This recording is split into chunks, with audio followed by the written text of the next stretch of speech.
Hi, Peter. Hi there. How are you? Good. Hi. So you and Christine must have gotten your meeting rescheduled? Yeah, we're a couple hours from now. Yeah, I figured that because we have a Zoom call after that. So it's all Zoom all day. Yeah, Oh, huh? I That's my see your Paw Patrol. that's my team. That's my I office. I love that. That's my cousins' kids are big Paw Patrol So kids. there's a little story behind it. We um my grandson left Marshall, the uh, excuse me, Marshall's the fire dog, the police dog. Yeah, it Uh-huh. was Marshall at our house, and when he was here for Christmas a couple of years ago, and so I kept it. And I started taking it with me on business trips everywhere I went and would sit it on the desk or on a table or whatever. Uh-huh. And frankly, if I was interested in picking up women, it would have been a great pickup line because because they were all like thinking that was just terribly cute and how wonderful I was and so. But dads in particular really got off on it because they were saying, oh, this is great. So I was taking pictures of me and the animal Okay. everywhere I was going. I was in Mexico City, so I had pictures of the dog. Just Chase. Chase is the dog. Pictures of Chase, and we were doing adventures of Chase, and I was sending it to him through his mom, and it was thoroughly pissing him off. Oh no. Well, I mean, It's he was laughing about it too, but it became this huge game, and yeah. It's like Flat Stanley. yeah, well, we actually I did Flat Stanley last year. You did? Yeah, Yeah, so March and I did. I don't have a thing that I travel around and take pictures of. Andy does. So Andy has a stuffed animal as well of some sort. I'm telling stories on Andy and now it's on recording. Hi Yeah, Mark, how are you? How are you? So he does have this thing that he takes pictures of. So like the thing for Flat Stanley or Chase. But I don't know. I mean, I have friends who have like a little duck so it's like they're ducky and they pull it yeah. out and they take pictures.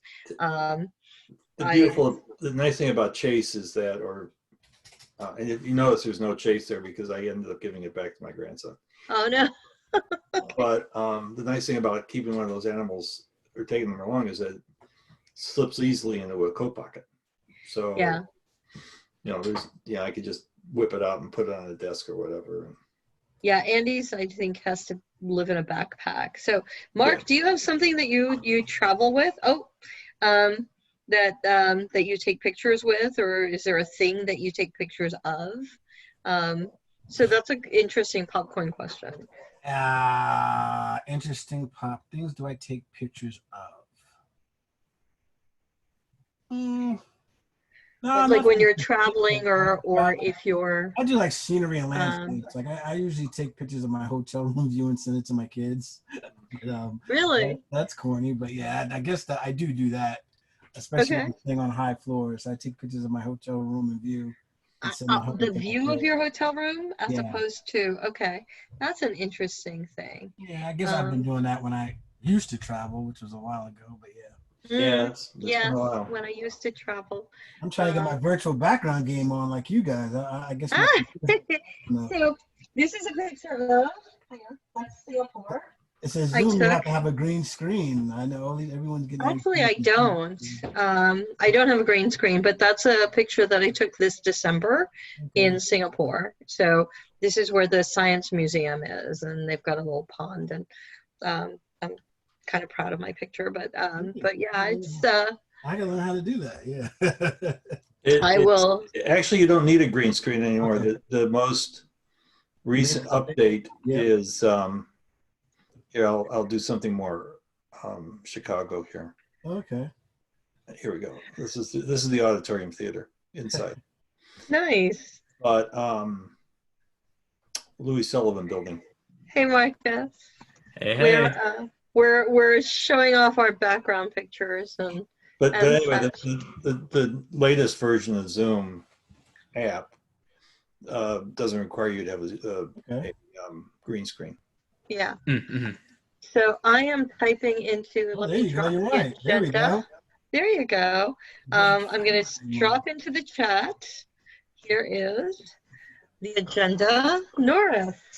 I usually see Norris, and then he has to go off video because his the broadband in Boise is kind of temperamental from what we've gathered. So. And I apologize. I'm gonna have to drop off at like 3:30. I got another call. Well. Actually, it's not. Actually, it's not. It's just that I'm happy to lurk. Oh, well, that's super helpful. Thank you all for that about you, Norris. Yeah, that you're a lurker.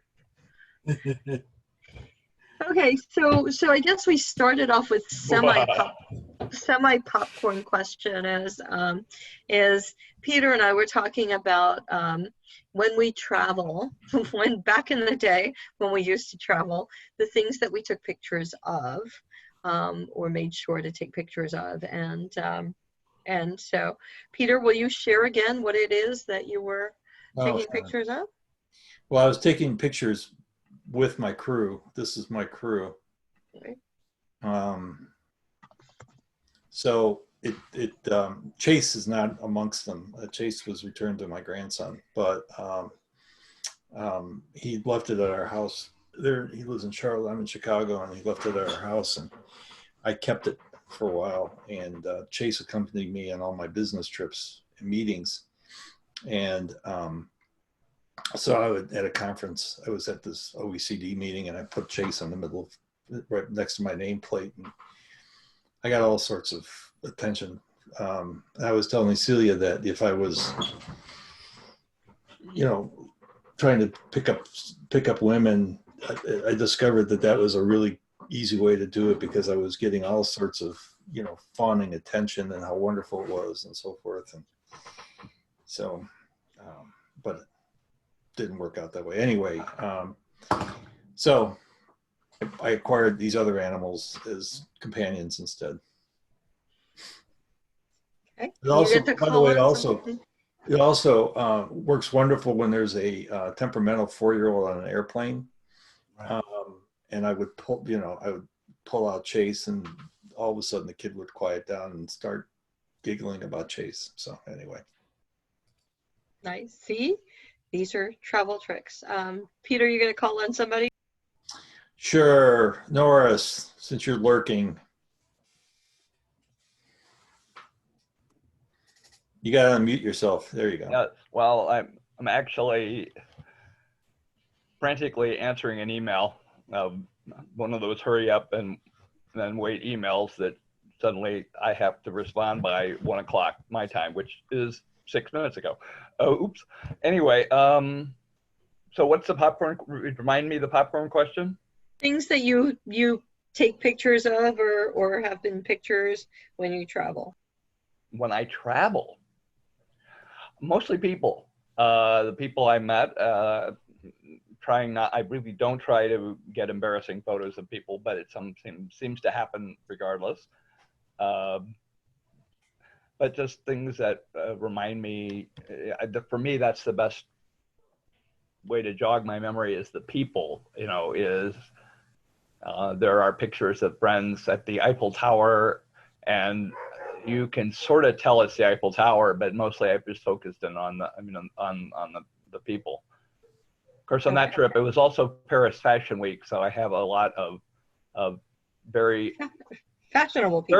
Very lovely women dressed very strangely going down the street. I saw more weird hats than the Kentucky Derby, but it was a brilliant conference. I met a lot of new people, and yeah, if I can get a picture of myself in the tux, that's always a bonus. It was Paris after all, but it again depends on the situation. I haven't really been traveling very much lately. Yeah. for some odd reason. But my last trip was to Fort Collins, Colorado, and I got a bunch of pictures that we were actually in the hotel had a sort of a jazz club bar on the top floor. And the people going like, why are you taking all these pictures? And until I eventually realized that someone very famous was sitting in anonymously. I mean, was it like, you know, Miles Davis, he's dead, Coltrane, I mean, this is like a huge name in the jazz world. And she's just sitting there on the piano. And eventually people looking at the picture go, oh my God, you, yeah. So that was, you know, but it was a joyous memory because none of my friends who, this little small meeting group we were in, none of them were aware of this incredibly talented jazz pianist. And so I'm hoping that this will be a great memory for them as well.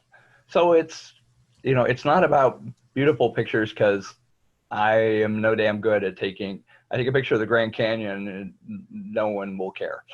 Even I won't get excited, but the people are I think it's just how my brain works. So I don't know if that over-answered the question or not. That was just fine, Norris. I usually over-answer these questions, yes, so I will throw it to, I will throw it to Marcus, I guess. I am not a aware individual. So I'm usually too focused in on whatever exactly is happening to step back and think, taking a picture would be a good idea right now. So there have been many events and occasions where I really should have taken a picture, or I've had people ask me to take a picture and I just don't even think about it. So that's kind of my thing. But if I am taking a picture, then I try to find things that are unexpected or a different perspective. I really like stuff like that. And there was a time when I would try to take pictures actively to put to Instagram and stuff like that, but it's not generally me. So yeah. Oh, and you have popcorn. You can pick me or Mark. I was just thinking, oh, there's no one else, but actually it's both of you. Mark. We'll go with Mark, and then you can finish this. Sure. And again, like I said, I think for me, I had to think about it for a while. Cause you're right. I should be taking more pictures than when I travel. But the thing I've been doing lately when I travel was sending pictures of my hotel room and view for my kids, just to give a sense of home and where I'm at. So I do take pictures of that, and we talk about it, and they like, oh, what city are you in? So it's more of a communication, staying home connection thing. But I do agree, Marcus, I should be taking more pictures of other things. And with that, Cecilia. Okay, thank you. I take a lot of pictures, mostly of scenery like you see behind me. But there are two things that I hone in on. I take street art pictures and I take perspective pictures. So Marcus, you can go on my Facebook and there's a whole photo album called Perspectives, and it's just a different view of things. So I'll take pictures of ceilings and doors and just a different view of something. And then I'll also take pictures of street art. So there's a ton of graffiti. I honed in on, there used to be a place in Queens. I used to go past it every day on the subway, but it was called 5 Points.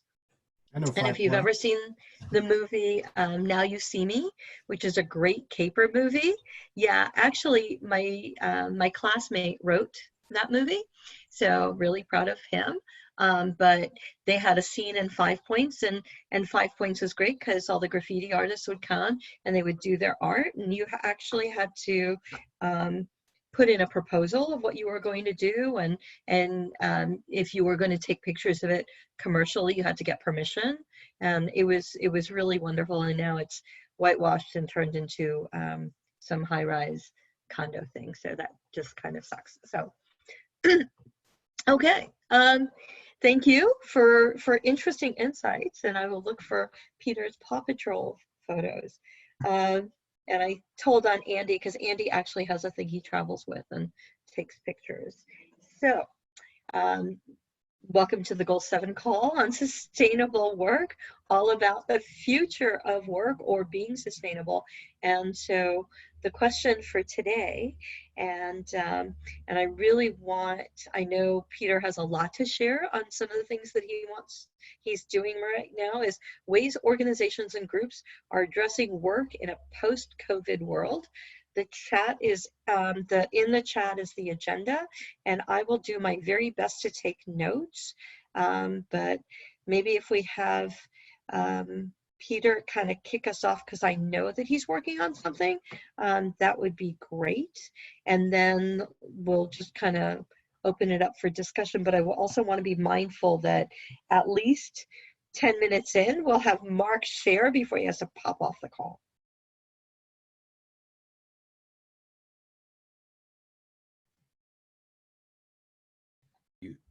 So thanks, Celia. So last week we actually started, was our first attempt at what we're calling day after conversations. And the way we're organizing them is this one was in Chicago, Cook County. And I work with a commission on social innovation that was put together by Cook County, the county that includes Chicago. And the chair and I were talking, and I said, would you be interested in us getting together members of the commission and other people on a call to think forward about what the day after will look like.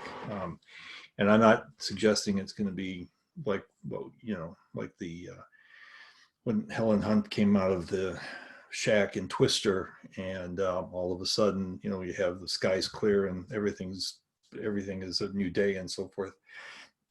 None of us expect that there's going to be that kind of sharp change or sharp improvement, but there will be a time where we can look back at least and say that that was a turning point. And what is that going to look like in terms of jobs? What's that going to look like in terms of the economy, what people do, how people work? What's this mean in terms of our public systems like transit and so forth? So we assembled a group. It was pretty diverse. We had a couple people from the transportation side. We had a couple folks from the economic development or community development side. One person who works in the startup world and cooperatives was on the call. And workforce development and so forth.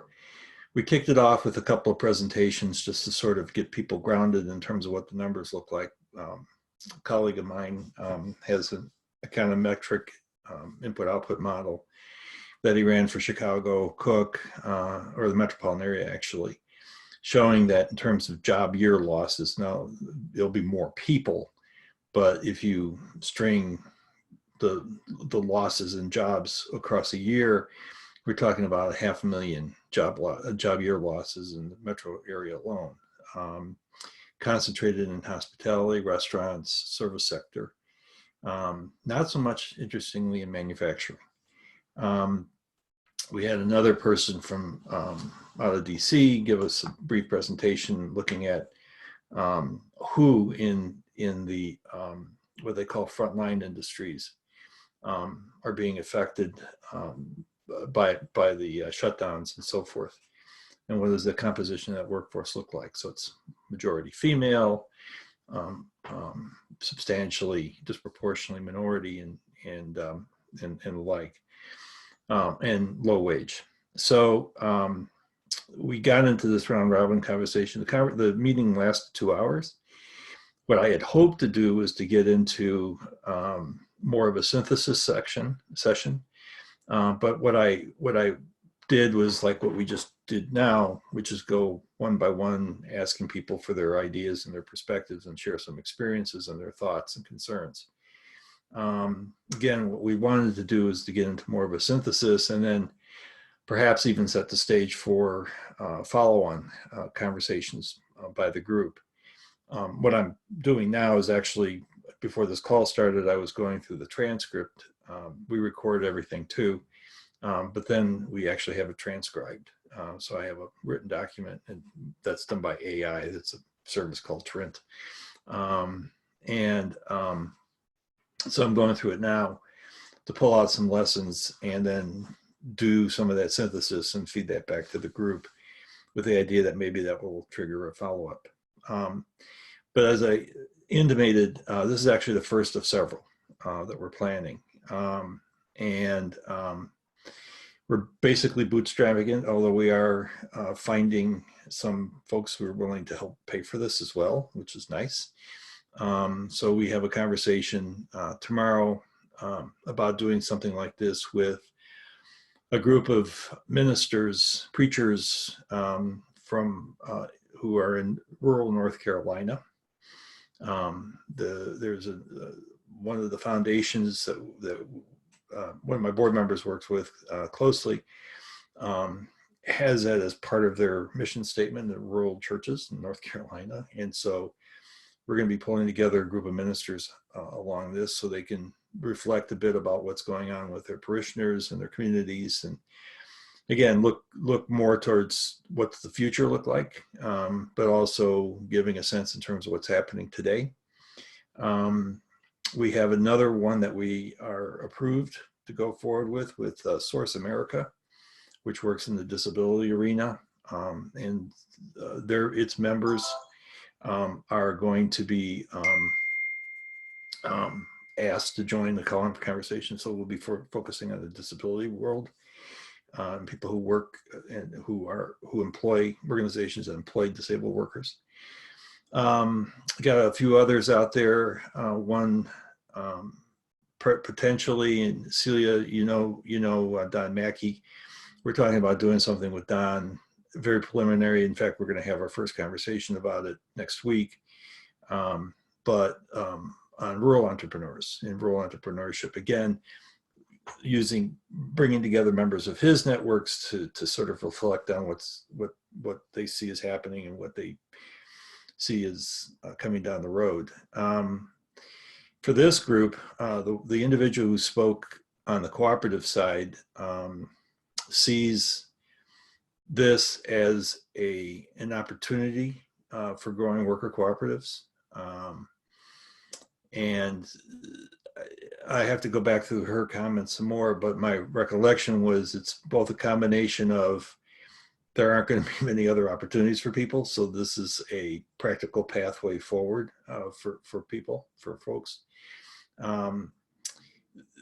as well as just creating new energy. I mean, that, in the face of this horrible circumstance, people will, her sense was that people will come together and have some new energy to do stuff, to do things. I actually kind of share that optimism, but that remains to be seen. A lot of concern about further increasing the gaps that exist, both in terms of income and wealth. So the poorer will get poorer and the wealthier get wealthier. This is especially the case because the jobs that, unlike the last recession 12 years ago, this recession has been a recession of people in low and medium income jobs. The last one was financial markets, and it drove its way down through the economy. This is basically cutting off demand at its knees, and the people who are most affected are the people who are at the bottom end of the economic pyramid. And so their jobs were lost first. Those jobs are going to be hard to recover because many of the businesses that employ them are going under potentially. So those kinds of concerns came up. On the transportation side, I'll just talk about a couple more real quick. Opportunities. There was a major transportation infrastructure bill that was passed in Illinois a year ago. So from a construction side, that looks positive. On the residential side of construction, it looks negative. People aren't going to be buying and building homes. I was talking to my daughter last night, this is separately, but she's an architect and she does interiors now. And I told her, and she said there's actually been some conversation in her firm that people are going to be redesigning their offices in order to cope with social distancing, and that this might be a huge new market for some kind of architecture, simply because this isn't going to be the first pandemic, or it won't be the last pandemic, I mean.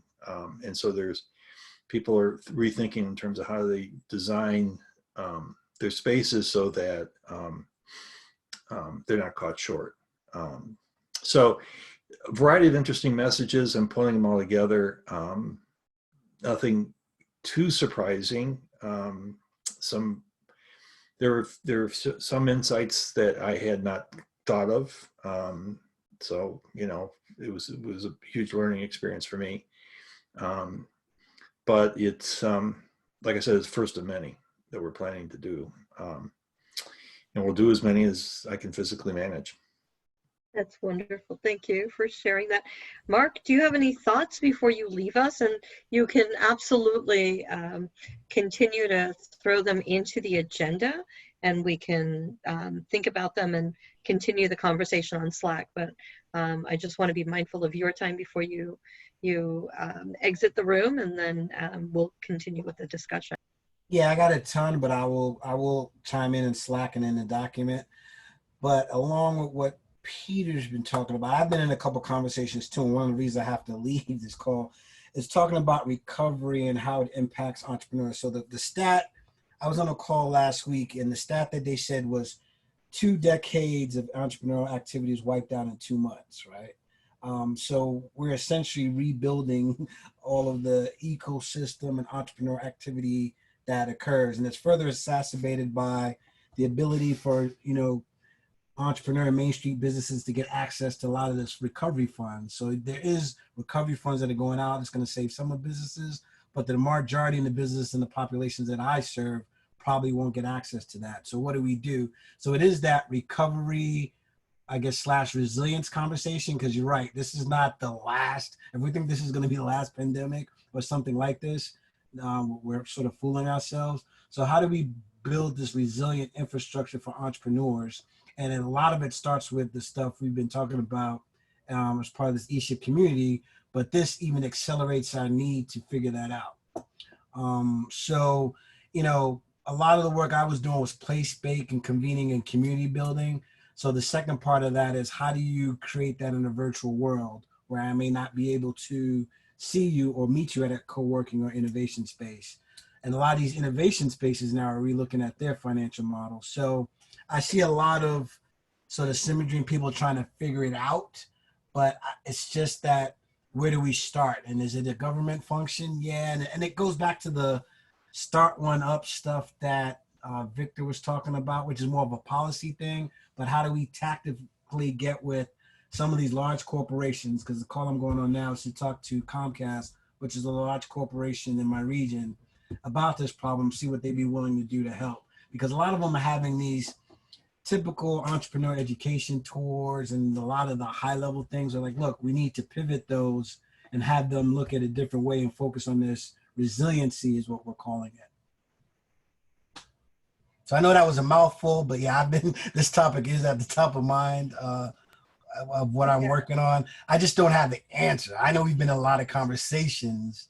It's interesting to get different folks' perspectives, whether a rural community, a majority minority community. Because again, if you talk about inclusion, right, we were having an issue with inclusion even before the pandemic. Mm-hmm.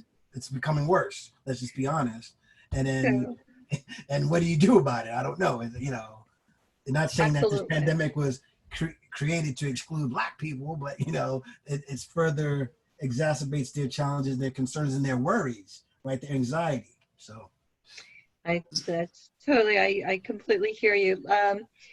I want to, so Mark, if you'll kind of throw the information that you're thinking about in the agenda so we capture it, and then I'd love to continue this conversation on on Slack, definitely. And then you and I will, along with Norris and a couple of other people, will be talking about how ESHIP champions will be working on some of this stuff too. So I will talk to you on Friday. Oh, Okay. Mark, before you jump, one of the things that's here in the Northwest is they're having the discussion, what if this is the end of co-working spaces, basically? Yeah. Okay. And I totally disagree with that. The people who are investing in spending money on them, nobody seems heartbroken at the thought of them going away. Right. Which is really a weird, I mean, people, yeah, we like getting together, but there are other ways we're already learning we can do other things a different way. And that the business model of any of incubators are kind of blowing up. So, but I think that means there's an opportunity. So, yeah, to Peter's theme of the day after, what's the next incarnation of that? It's co-working spaces are, really maybe not even 20 years old as a concept, and what might be the next thing. And something I love, because I love how you think about these things, Mark, before you go, is that I've been collecting all these people suddenly talking about how we have to rebuild entrepreneurial ecosystems after this, and not one of them has a bloody clue what they're talking about. How do we step up and share our expertise in ways that people will listen to? And maybe this diversity angle is one way to go, but I just realized, again, talking in my hands with the camera off. That's all right. That's all right. I would love to hear your thoughts. I know you've been thinking about these things a lot. So I would, shoot me an email or Slack, and because I think you may have more of an answer than you realize. Right. And back to your point about co-working spaces, right? There's a quick point. So what I'm seeing is that they're not going away, it's just the model's changing. If they're not a real estate play, it's like it's a shared service now. So what are those services that are going in that co-working space to target and specifically work with those entrepreneurs? But I got to go, but we'll talk more because I can talk about this. Mark, don't forget to fill out the survey I sent you over the weekend, please. I saw that and I'm in the form now. All right. Have a good day, everyone. Thank you. Bye. Adios, Mark. Bye. Marcus, you have a response to that. Yeah, I've got a couple responses. I always look at opportunities at problems like this as opportunities where a lot of the times we screw stuff up starting out, and it takes a really big event to fix how we do it. And so, we're talking about, we are failing at diversity in entrepreneurial ecosystems and stuff like that. And to me, the fact that some of the structure that we've built into the entrepreneurial ecosystem to this point is getting questioned, deconstructed a bit, I think should be able to play into a movement forward of breaking down those barriers to entry and opening up diversity within the ecosystems. And I think to that point, the response is most likely digital. That's obviously, I'm biased because that's our long play and that's our expertise. But the whole reason we went into this space, like our whole ethos was using digital solutions to make a zero barrier to entry entrepreneurship. And I think that for the longest time, entrepreneurship has been looked at with the traditional business sense, where you can't have zero marginal cost. But the reality is the digital world has brought in the capability for zero marginal cost. But of all the different sectors that could take advantage of that, I don't think that entrepreneurial ecosystems have. And so before this COVID-19 stuff ever happened, our mind was in the why is there not a digital zero marginal cost space for ecosystem building? And so I think that's going to be the response. On the other side, I don't think that co-working is going to die. I think the models do have to be reconsidered. And I think, again, along the same lines, and it's not the zero marginal cost, but it's actually like the fractional use of space, basically there have already been movements of using existing space for co-working. I think there's going to be a further response to that because of something like this. But I think there are a few different market trends that might play to co-working actually increasing versus decreasing. So the challenge with all of this, Marcus, is the digital divide, and particularly in rural environments. So so cities like Philadelphia recognize that they cannot grade their students on work that's being done for the rest of the school year because there is no access for a lot of people. So and regardless of providers opening up access, they don't have the tools. So if your school didn't hand you an iPad, teach you how to use it, then it doesn't matter if the broadband companies open up access. And then in rural environments, there is no access. So I know that Dia's been on calls in Ada, Oklahoma, and remembering that, you know, her phone will actually make phone calls. And so because they did these virtual coffee hours, which was great for all the people who were able to access. So it's also further leaving behind the people who can't access. So there's a challenge there. Norris, I feel like you have something you wanted to share. Well, something Marcus said about the flexible space. There was actually an Idaho startup that they got into, one of the things that is called liquid space, that they're in the business of then things like getting, hotels are renting out very inexpensively, renting out their conference rooms because nobody's using them otherwise. That people have flexible space, or it might even be there were some here in Idaho where there were businesses with people coming in them during the day, but in the evening, the floor space got turned into essentially a co-working spot.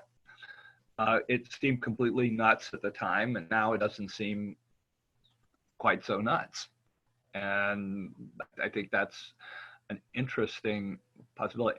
And to the second point, Portland school districts decided to engage students. One thing they found, that even in the deepest parts of the inner city, everybody has a smartphone. In rural America, everybody almost everybody does have a smartphone. But do they know how, do they know how to use it? Do they even know what resources are out there? Our rural growth initiative here in the state, one is that they are going after, let's put in as much broadband as we can. But we have people like businesses who don't realize that how much resources are at their fingertips. So the big initiative, and this group has talked about it before, is engage. We talked to someone who talked to the head of libraries for the state of Idaho, and I thought he was going to, he was drooling on himself, that the libraries are an incredible resource. Even the smallest rural libraries can have astounding access to information and support, and they are hungry to be helpful. And I mean, when I went going through grad school, I learned just how important a reference librarian is. Even an okay one is brilliant, and the brilliant ones are, well, should be, are just total gold. So I think there's I would look at the libraries. You might check out the Liquid Space guys. Mark Gilbreth might be an interesting cat to talk to, and the founder. But I think it would be, we've had library people on these calls before, haven't we, Celia? Yeah, so Mel Lambert, who's the research librarian in St. Louis, is part of the ESHIP community. St. Louis Public Library is also one of the Kauffman Foundation funded an effort to make public libraries entrepreneurial hubs. And so St. Louis is part of that effort as well. So the Urban Library Council is supported in trying to show access for that. So that's a really great use case, Norris. I love the idea of recognizing what already exists. So really honing in on truly asset mapping your local community is going to be paramount for this, because I think that people don't recognize what's out there. So like Peter's working with ministers and in an effort that actually came up a couple of months ago.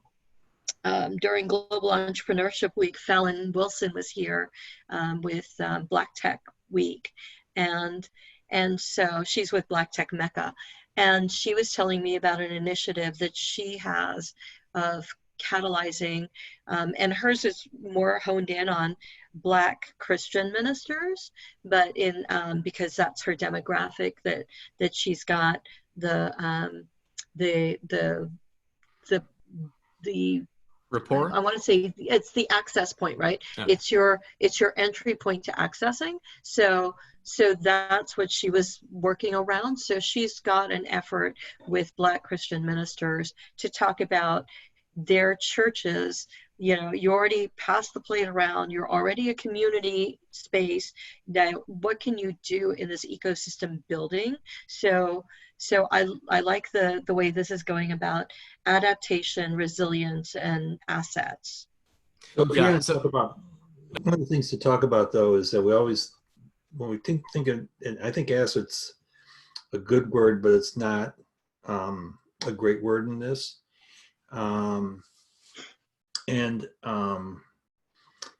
So Is it because because of our definition, to, Peter, or is it, why do you think it's not a good word?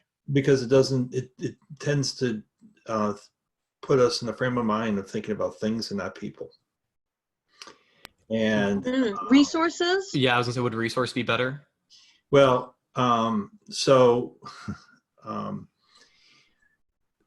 during the last crisis, the state of Iowa did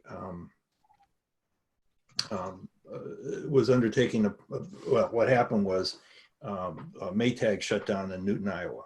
And so what the state did was if you thought in terms of watershed, but instead think of it in terms of a talent shed.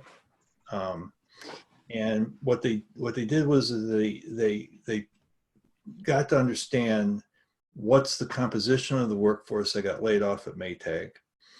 What could they do, in other words? And so they were able to create this map of an understanding, a deep dive understanding of Newton, Iowa, and in terms of the sort of the skills that people have and what they were capable of, what they did in their previous jobs. And then in this case, they decided to try to map that to other industries that made use of the same talent, and was able to attract a couple of windmill manufacturers to Newton, because it turned out that the same skills that you use to make a washing machine are the skills that you use to make major components to windmills. Now, what's evolved from that since then is that the entire supply chain for windmills are now made in Iowa.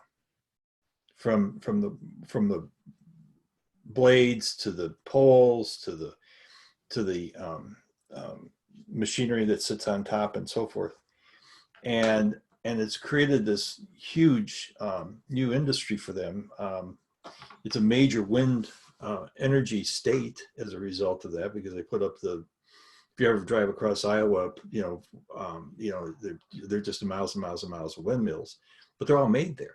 But what they did was they started out by asking themselves, well, what is it that what can people do already, and then how do we build from that? And so they took a very different approach than what you would typically often do in terms of economic development, which is location and natural resources and access to transportation and the like. They led with a human talent aspect of it. Yeah, well, and I guess you're right. Like asset is a very cut and dried word, and I've been thinking of it through resource recently, because our our initiative at Axon Collective is filling technical gaps for entrepreneurs, and that's primarily actual human resource, not knowledge-based whatnot. And I've been working on designing and architecting, coming up with what the bones of what I'm just calling MapDB would look like. But the idea is building a universal mapping solution for resources, and primarily human and like value creation resources, like, you know, financial services or software services or whatever else. Well, Marcus, that kind of already exists. There's a whole area called asset-based community development. They have a whole toolkit of things. They it's a very powerful model. It has one political disadvantage in that there's a lot more money for it. Instead of trying to identify strengths, remediating weaknesses has much more political and economic clout. But that may be changing now. So, but I would check out ABCD, and there's some other sort of related movements. But what is it called? But they have quite a bit. They have a pretty wide toolkit. I've seen it in action and help with it, and it can be really powerful if you've got the right people in the room. Is it, well, so I guess my question is it an open source like mapping solution? Is it a single time use analysis, or is it a ongoing? It's a mix of those things. Yes, you will have to hire them probably, but that's, you know, that's the world. You should. But you might be able As to you should hire to people, do it right? yourself. But it's certainly it's had, when they've used it, it's had significant economic impact. It's been particularly good in areas that think they think they're resource sparse, they're asset sparse, but they that showing people just how many, you know, what talent and what resources are available even in a small rural impoverished community was mind-blowing for me. Yeah, I guess it's slightly different than what I'm talking about then, if that's kind of the direction it is. So an example of what I'm talking about is Philly Startup Leaders has a, they call it the Philly Startup Guide. It's a very, very flat profile of just all these different startup resources in the Philly area. But everybody is, you know, everybody is doing that already. I guess is that's the problem. They're all doing it separately. And we know, at least, you know, if I can put my academic hat on, having a static map of what resources you have in the past has not had a big payoff. What you really need to look at are the connections between them. Well, and that's the point. You can't, which assets, you know, what is growing, what's shrinking, what are the likely sequences, and that really means, and it really end up tracking people, not necessarily programs. And that adds a layer of complexity to it, but it also adds a couple layers of power. But I simply count it. It's good to have the states that have done this in the past. Minnesota had the most amazing map of all the entrepreneurship and small business related resources you've ever seen. It was out of date in 2 months, and they could never get updated. And I mean, SourceLink has figured out, they've got some secret sauce that I don't know the details of, but figuring out how to crowdsource it up front and keep it updated and curated at the same time. Because not all assets, you know, that you've got some assets that are going to work for you better than they would work for me, and vice versa. That some are hidden gems that need, you know, that it's trouble getting them out of the shadows, and there are some who are very prominent resources who aren't really very, very helpful. Yeah. So there's a lot of parts to this. I mean, I don't want to say don't gather all the resources, but be thinking about how people are going to use it, and how are they going to, you know, take maximum advantage. I'm still thinking of one they did, and I want to say it was in Nevada. They managed the resources, all ended up, well, they had one in Montana where you could actually go in sort of like source links, resource navigator, and say, I'm in Fergus County, I'm an early stage firm, I need marketing help, hit the button, and it would give you the top 3 people closest to you who the best fits to connect to. Who's doing that? Well, it's not happening more for reasons you're not about to understand. Is it was actually done by University of Montana and some other partners, and no matter what you hit, the first or only hit you got was University of Montana. Ah, yes. And they honestly believed they should be the first stop, and then they got them out of the way. Then the SBDC did the same damn thing. If you did this in Idaho, it would be the SBDC would say we should get. And that's the point of making it. Finding someone trustworthy that can be the. And again, it's the trust and it's the trust and relationships, I think is also part of it, right? So there's the inclusive or the lack of inclusive nature, because a lot of the recognition goes to the people that you only know the people that you know. Mm-hmm. Right. And if they're not in the circles that you frequent, then they're an unknown entity. I think part of the idea of ecosystem building is to uncover some of that and to shine some more light or visibility. There's a project that I'm probably going to get ready to work on, which I will probably engage Norris and some others in helping me map. But it's a social mapping tool, and I'm wondering if we can utilize it to recognize, like we can start with our community of ecosystem builders and build out a social mapping tool around the ESHIP goals and the ESHIP community, so that you can filter it yourself. So as long as you take part in it, it's like Kumu plus, right? So you can see not only like where they're engaged, and you can filter it, so you can take hit the button for goal 7, and you will see all the people that have interest or have been on goal 7 calls. And then you can see the maps of the connections.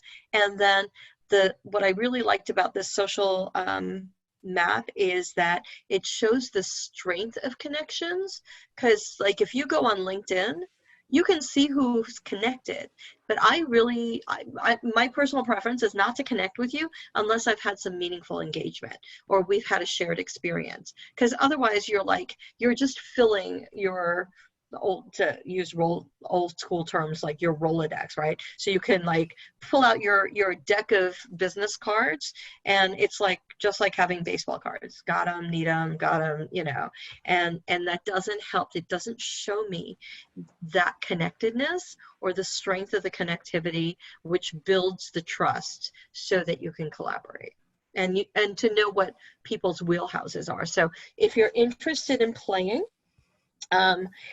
because you have no other Zoom calls to get on and stuff, we can totally discuss it. So just let me know. So a few years ago, we had a project which I started with a colleague of mine that took a look that asked the question about what's the human assets amongst and people in our many universities in the Chicago metro area, because we've got several. And what we did was we asked for universities to share with us the names of people who are doing research or on faculty do work in some specific areas as just a pilot. And we partnered with Elsevier, which is a scientific publishing house, an aggregator of content on among scientific journals. And what we did was we created a profile of every person on those lists. And part of the profile was to physically show their international and national connections in their research. So if they co-authored a paper, or if they were cited with somebody else in the paper and so forth, we were actually able to draw the connections between faculty and their global networks. And you could actually see this as displayed. And you could do this for departments, you could do this for, and what we also were interested in, frankly, were the connections between faculty, between universities. And so where are they within the Chicago metro area? And so where are their collaborators? So our idea was that this would be a quick lookup tool for somebody who was looking to engage somebody on a particular research project, to be able to come and say, okay, here's who's doing that, but also here are their global connections, and how does and how it get people an opportunity to be able to leverage that for themselves as the researcher, but also leverage this as a way of attracting attention to our faculty here in Chicago. So like I said, we did this a pilot. You know, it sort of percolated for a while and never gotten anywhere, but same idea a bit. Celia? So Peter, what were the challenges, or why is it that it lost traction? So first of all, it's going to take energy and input, right? So Right. it's valuable. So the thing that I liked about this tool that I was looking at was that if you took part in this, you could utilize it as well, which data, and this is the conversations I've had with Tom Chapman, is we call and curate all this data around research, and then the person who's done it or the organization who does it has the access to it, but it's not helpful in that other people, it's not open source, so that other people can access and add to the data, right? And so how do you utilize it? So you're the owner of the data, and then it makes you powerful and knowledgeable, but you can't come out with more information. Like if I could survey this social mapping tool and I can come out with some information that I can add, like, oh, did you realize how many women are in ecosystem building as opposed to men, or that I can investigate because the information is there, and then add questions where the people that are engaged in this map can answer the question, and it would add another layer. So it's a continual learning as So opposed to one time. yeah, so one of the advantages of our partnership with Elsevier is that from a content perspective, they're constantly updating it. So, you know, as people were publishing new articles or their, you know, whatever, new books, all that information is getting added, their co-authors are being added. So all that's done without anybody having to input that. That's just part of what they're able to assemble. But the first question was, well, how come it didn't get any traction? Well, there are a few reasons. First of all, some of the universities were extremely protective of the information, even though that same information is on their website, but they would not share the names of faculty in particular areas. They just wouldn't do it. Interestingly enough, these were all private institutions. These are the private universities. Do you think it's because of ownership? Do you think they want to No, they don't want people to poach their faculty. Fair. Okay, I mean, you know, people are poaching faculty left and right anyway. I don't think this would materially have an effect on it, but there were people who were concerned that was the case, would be the case. They also wanted to, some of the universities, again, it was really interesting. The public universities jumped with both feet in. They really liked the idea. I couldn't have gotten better cooperation from them if I asked. It was just fine. But you know, both of them have a tradition of land grant institutions, and extension of one form or another. They serve a public purpose, and so from their frame of reference, sharing that information was something that they figured they should be doing. It enhances the reputations of their faculty and of the institutions. The private institutions like Northwestern, Illinois Institute of Technology, you know, couldn't be bothered. And Northwestern in particular was the most difficult to deal with because, you know, and I'm a graduate from there. And it was just, it was mind boggling. And again, I mean, I'd show them that everything that we were asking them was literally on their website. What value would it bring to those private institutions? Was it well, they would be able to get access to the data, or like, what was the incentive for the private institution? Well, the incentive for the private institutions was potentially more business for them, for people who are coming in and asking for specialized knowledge to support something. There was a query that we got from somebody who wanted to know who are the leading people in the Chicago metro area on a particular research question, and they wanted to they were asking us who, can we find this person?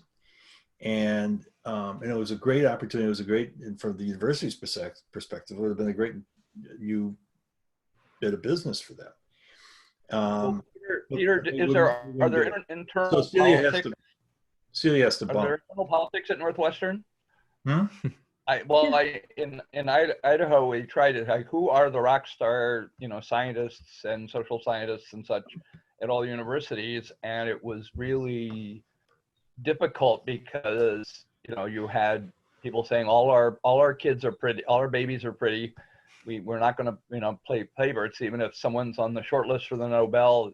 They're not any cool. There were some that I think in the private sector is you've got people who are rock stars. They are going to get there's going to be excess demand for their time, and the university wants to make sure that they maximize the return on that time. Do you hire Richard Feynman to work on an NSF grant or to talk to the Kiwanis Club? It's to the university's perspective, that's going to be a very different thing.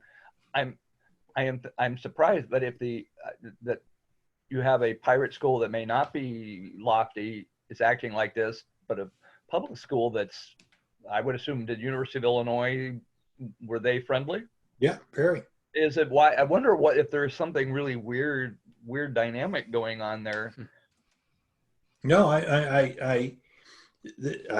I'm 100% convinced it was a function of the both Northern Illinois University and University of Illinois having the sense that they are a public service. Mm-hmm. Well, and it makes me also think about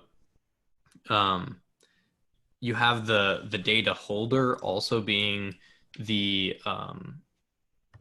holder of the actual value that can be added, and so they already feel like they have a piece of leverage above other players, especially when they have rockstar individuals like that. If it's a Northwestern or University of Chicago, these are already, they already have the reputation to get, people's access. And so they might say, oh, well, we have the leverage on this data already. Why would we put it into a public sector? A public space where people can touch it. But they do anyway. What they didn't like to do is have this as part of a shared data set. Mm-hmm. So, I mean, the information's out there. I mean, you can go out to, the cost of the subscription, or you can get on Elsevier. You go to public library and get on the Elsevier database. Yeah. And, look up, somebody doing some obscure piece of chemistry, and these names will pop up. What we're trying to do is use this as a way of sort of leveraging the strength of the region and being able to sort of associate this talent with a geographic area. Yeah. The way that we've talked about constructing something along these lines is using a federated system, which means that it's decentralized ownership, because, and this hasn't been proven, but our assumption is that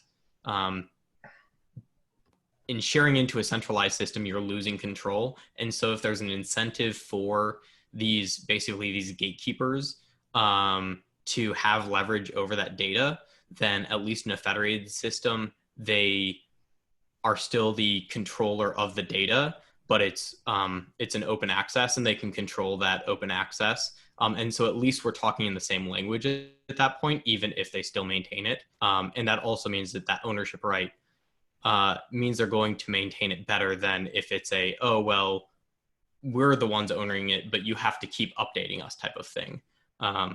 So that hasn't been proven. Well, the federated system has been proven in other resources, not specifically this type of resource set.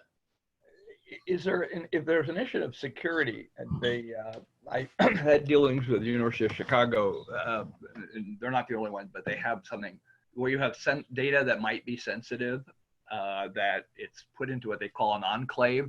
Basically, it's a sandbox. You can play with the data, but you cannot take anything out other than your results. Because there's a lot of data that is sensitive based on whether it's the subject or the personal identifying materials. In fact, there are some enclaves where you tell them what analysis, they will run the analysis for you for actually a very reasonable fee, to protect the security. People if there's any issue of people being concerned, and in our litigious age, that might be an issue. That doesn't address Peter saying they're being dicks. Sorry, but it's it would be interesting to see, because you want people to be able to share data and feel confident it's not going to be used for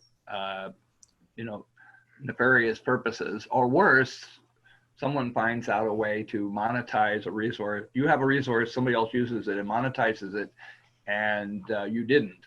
Exactly. That happens a lot with university intellectual property, in that they would rather have the technology die than accidentally get out and have someone else make Gatorade out of it. It's very in a lot of ways very warped and yet very natural. But I believe it. There's something. This is 20 years ago, Marcus. But in Philadelphia, there was, and I heard a presentation of this maybe 12 years ago, that they went in and they commissioned 2 studies. One is to identify the 100 most influential people in Philadelphia, and also to identify the 100 best connectors in Philadelphia. And the overlap between the 2 lists was, guess how many? All of them? Oh, 1. Whoa. No, you're influential, you guard resources. That's true. You're important. And all the funding goes to them, the people who are the connectors. And we know this from the corporate world, is that the great connectors inside corporations are not doing it. They're doing it intrinsically.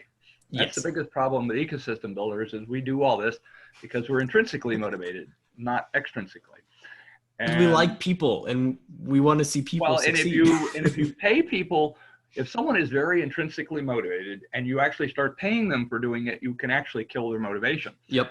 But the sort of the formal versus sort of the formal org chart versus the informal chart. My grad school mentor was, he had been at head of Stanford Research Institute back in the day, and they had to find ways to reward the connectors that didn't wreck their motivation.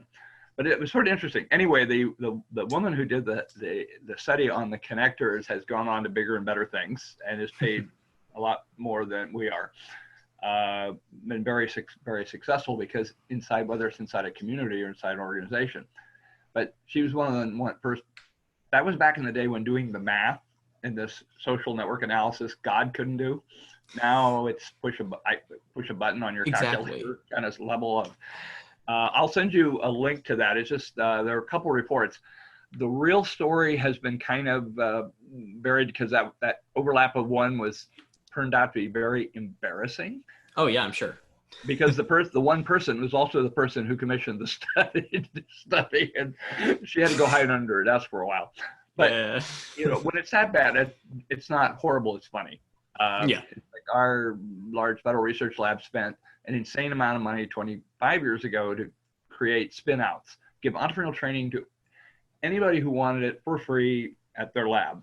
And 5 years later, they came back and number of spin-outs was 0.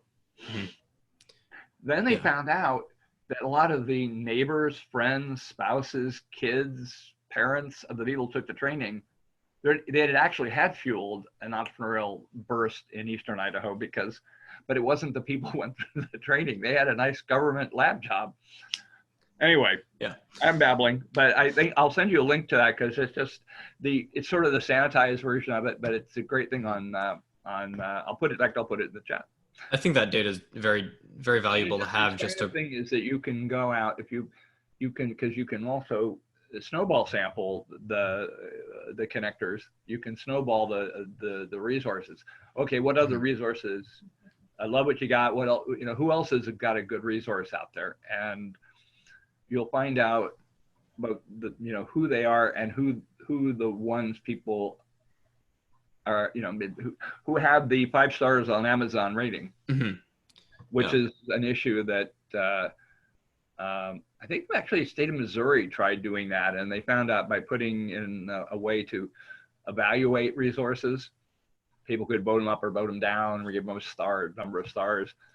Some feelings, important people's feelings got hurt, but it did pay off.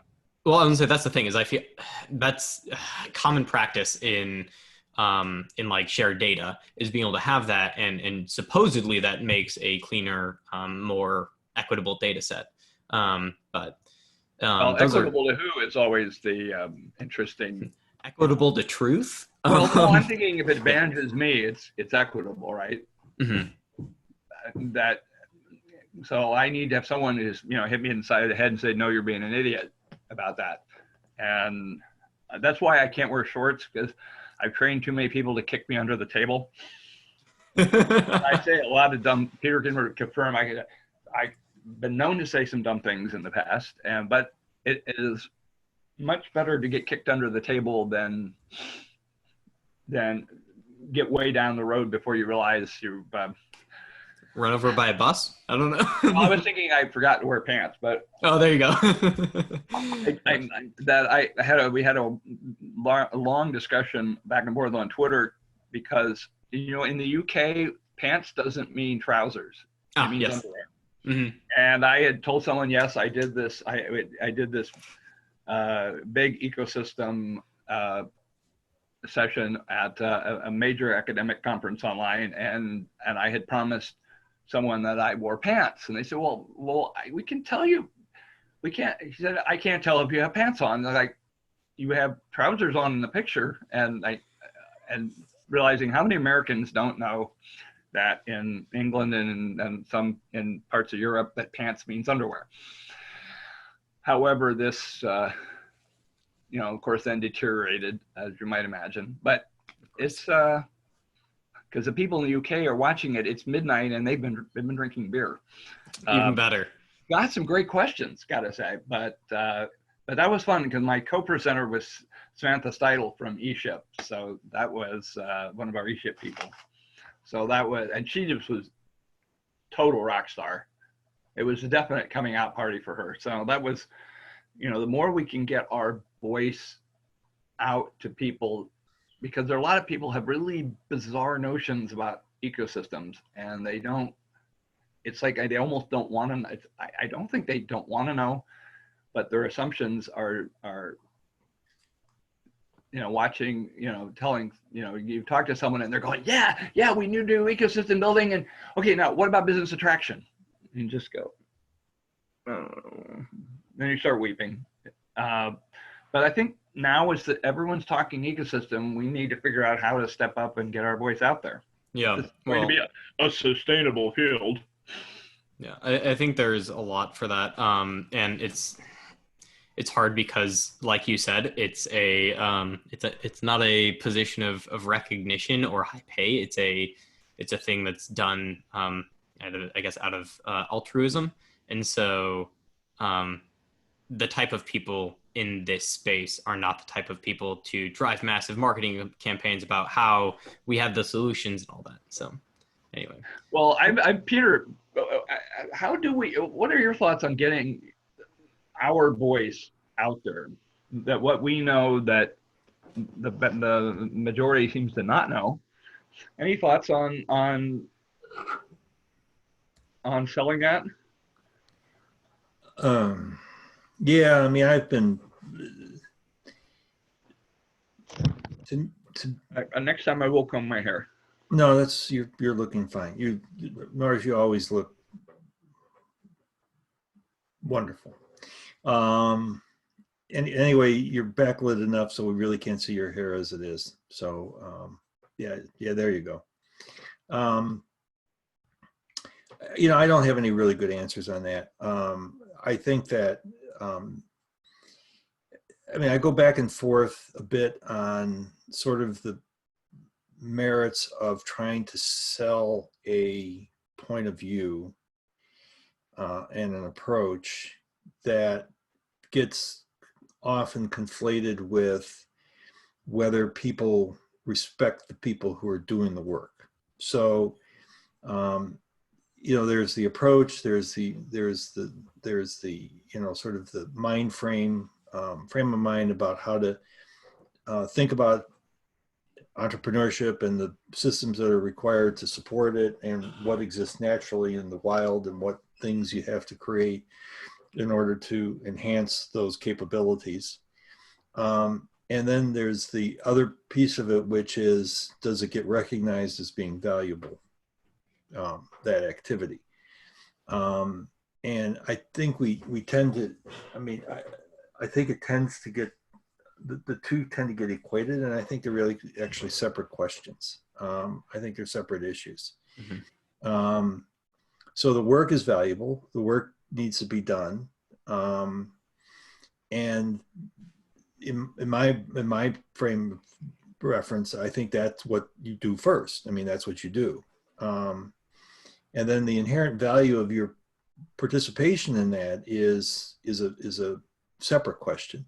The other thing too is, and this is again, I keep raising this point around the Marcus, if you don't know, Norris has run into this with me, but I tend to get fussy with words sometimes, and particularly metaphors. And so the idea that there is an ecosystem to build is, I think, somewhat, there's some human hubris in that, because as I see ecosystems exist. Mm-hmm. And then what you do is you recognize the elements of the ecosystems that could be further developed and enhanced to be able to achieve a certain goal or a certain set of goals. So curating versus building. Ecosystems are things you discover. And so and so the role of the quote builder in that is not so much creating it as making people aware of it. And then where there are gaps and where there are things that, for instance, there isn't sufficient financing, or, there are glitches in the way, the telecommunication systems exist there, and so forth, that, require an understanding of all the elements that need to work, and then how do you fix those things that don't. That's the building part in my mind. And is that not also part of the role of an ecosystem builder? It's not so much as the person who's actually doing the action of building the infrastructure, but it's the putting the blocks together. Like, the infrastructure is the blocks, but you still have to have someone who connects those blocks together.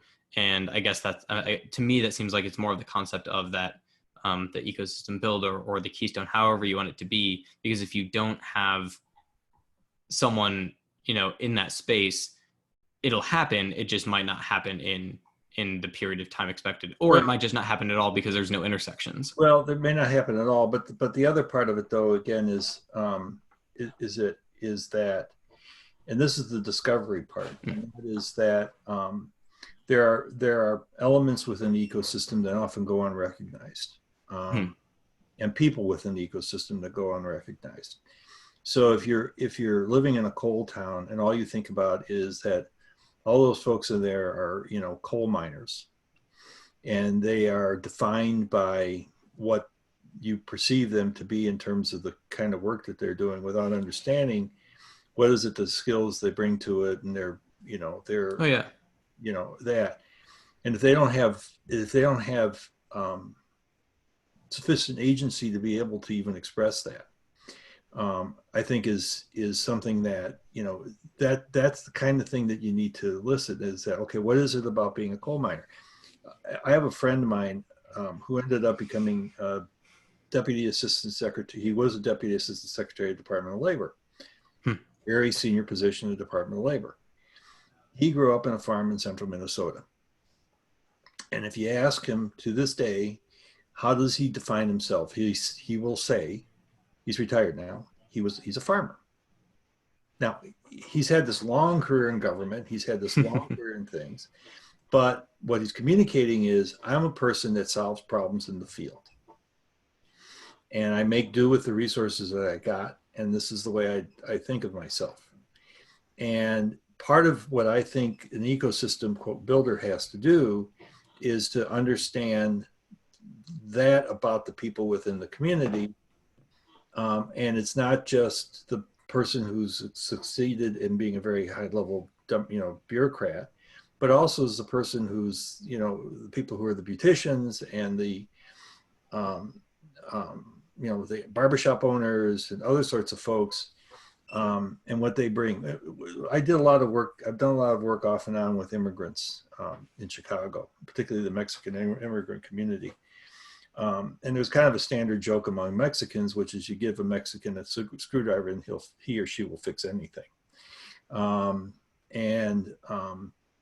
So there's this sort of sense of, figuring it out and doing it. And we did a project with our Research Triangle Institute in the little village community in Chicago, which is the predominantly Mexican immigrant community. And we brought in actually some people who do from the design field. So there are a lot of design thinkers, human-centered design. And a lot of it is, all of it is observational. You watch what people are doing, you ask people how they do it, you ask them what sorts of thinking they,